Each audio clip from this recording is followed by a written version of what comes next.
Humarap sa pagdinig ng Senado hinggil sa extrajudicial killing sa bansa ang umano'y dating miyembro ng Davao Death Squad na si Edgar Matubato.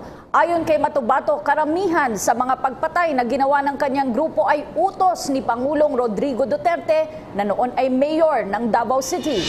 Inutusan umano sila ng dating alkalde ng Davao City na dukutin at patayin ang mga tauhan ni dating House Speaker Prospero Boy Nograles nang maglaban sila ni Pangulong Duterte sa pagka-alkalde noon. Ang kay Matubato, nakokonsensya na umano siya sa kanyang mga nagawa kung kaya't lumabas na siya para magsalita. Patayin ang mga Muslim matapos ang pambobomba sa simbahan sa Davao noong 1993. Dinukot din umano nila sa Samal Island ang hinihinalang international terrorist na si Sally Macdum. Sinapchap di umano nila ang katawan nito at inilibing sa quarry site. Samantala, nagkaroon ng pagdududa sina Senador Ping Lacson at Senador Alan Peter Cayetano sa kredibilidad ng umano'y dating Davao Death Squad member na si Edgar Matubato na ipinresenta bilang witness sa pagdinig kaugnay sa extrajudicial killing sa bansa. Tahasang di sinabi ni PNP Chief Ronald Bato de la Rosa na wala siyang alam na may Sally Macdum na isa umanong international terrorist na pinatay sa Davao. Ang ulat mula kay Marita Moahe.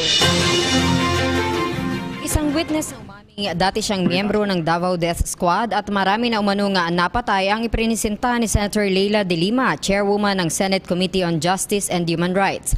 Ayon kay Edgar Matubato, miyembro siya ng CAFGU Scout Rangers simula noong 1982 at nung manalo umano bilang mayor ng Davao ang ngayon ay si Pangulong Rodrigo Duterte ay binuo ang pinangalanan niyang Lambada Boys, isang liquidation squad na may 7 miyembro. Inutusan umano sila ni Mayor Duterte na magmasaker ng mga Muslim. Pakinggan natin ang pahayag ni Edgar Matubato. Gusto ko nga mabigyan ng katarungan yung nagawa ko, yung nagawa kong mga kasalanan ng pumatay ako ng mga tao. Balikan po natin muli ang ulat ni Marita Moahe patungkol sa naging testimonya ng umano'y miyembro ng Davao Death Squad na si Edgar Matubato sa naging pagdinig sa Senado hinggil sa extrajudicial killings. Narito ang ulat.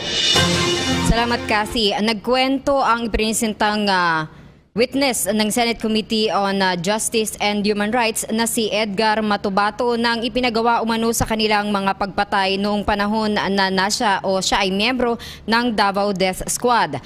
Inutusan umano sila na magmassacre ng mga Muslim matapos na bombahin ang katedral sa Davao. Kasunod nito ay isang international terrorist naman ang dinukot nila umano sa Samal Island at pinatay. Noong taong 2010, 4 na tauhan umano ni Prospero Nograles ang pinadukot at ipinapatay rin sa kanila. Ito umano ay nagugat sa kadahilan ng tumakbo si Nograles na mayor at nakalaban ni Duterte. Taong 2007 naman ang ipakain pa umano nila sa buwaya ang kanilang dinukot at pinatay na tao. Isang June Barsabal din ang kanilang iniligpit noong namang taong 1993. At noong 2009 sa pag-iimbestiga sa Davao Death Squad ay naging target din nila umano maging si Senator Leila De Lima na siyang secretary ng Department of Justice noon.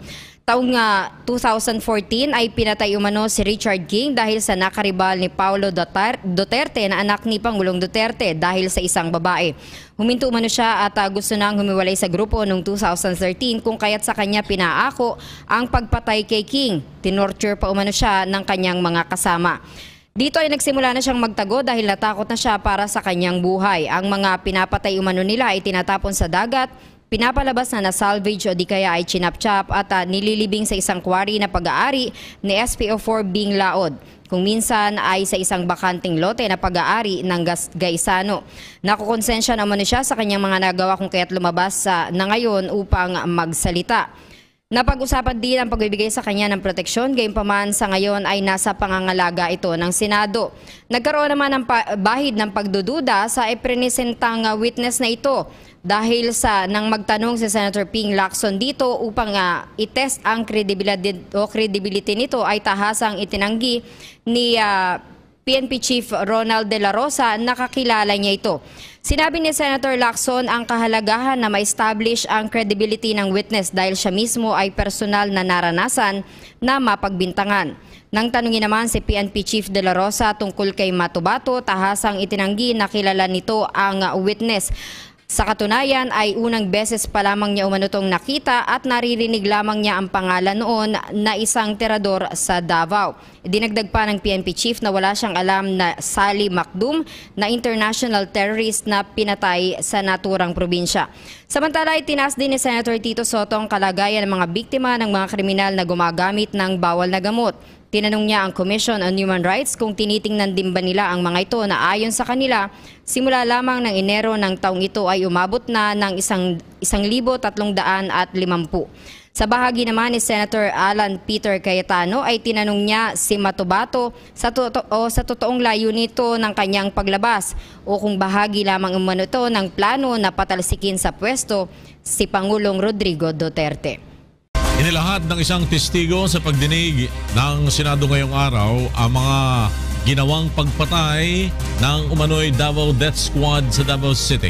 Mula sa Senado, may report si Joyce Balancio, live. Yes, Joyce! Magandang tanghali sa floor. Muling pinagpapatuloy ngayong araw ang pagdinig ng Senate Committee on Justice and Human Rights and Public Order and Dangerous Drugs sa mga umano'y kaso na extrajudicial killings at summary execution sa bansa. Iniharap na floor ngayong araw dito sa Senado si Edgar Matubato, ang ikatlong testigo sa pagdinig. Inalahad ni Matubato na miyembro siya ng umano'y tinaguriang Davao Death Squad na inuutusan ni dating Davao Mayor at ngayon Presidente Rodrigo Duterte na pumatay ng mga tao sa lungsod. Aniya na susweldohan siya ng Davao City Hall bilang ghost employee noon. Kasama niya sa Davao Death Squad ang ilang rebel detainees na pawang mga kaibigan niya ni President Duterte. Ayon kay Bato-Bato, mula 1998 hanggang 2013 ay pumapatay niya siya ng mga taong itinuturo at ipinag-uutos ni President Duterte at ang kanyang anak na ngayon Davao Vice Mayor Paulo Duterte. Kabilang niya sa mga pinatay nila sa operasyon ay ang mga supporter noon ni Prospero Nograles na nakatunggali ni President Duterte sa pagka-alkalde ng Davao noong 2010. Pinatay din niya nila ang 4 na babae na pinaghihinalaan na drug pusher noon. Pati na rin ang ilan sa mga nakaalita ni Paulo Duterte kasamang isang binata na nangangalang Richard King, isang LTO fixer noong 2013, pati na rin ang kasintahan ng kapatid ni Duterte na si Jocelyn Duterte at isang foreigner na nangangalang Sally Macdum. Ayon sa testigo, madalas nilang dinadala ang mga pinapatay sa island city of Samar at saka sinachap-chap. Nilalagyan ng semento sa tiyan at saka tinatapon sa ilog o sa kalsada. Meron rin silang kidnapper na pinakain niya nila sa buhay at taong 2007 bilang pang-torture sa kanya.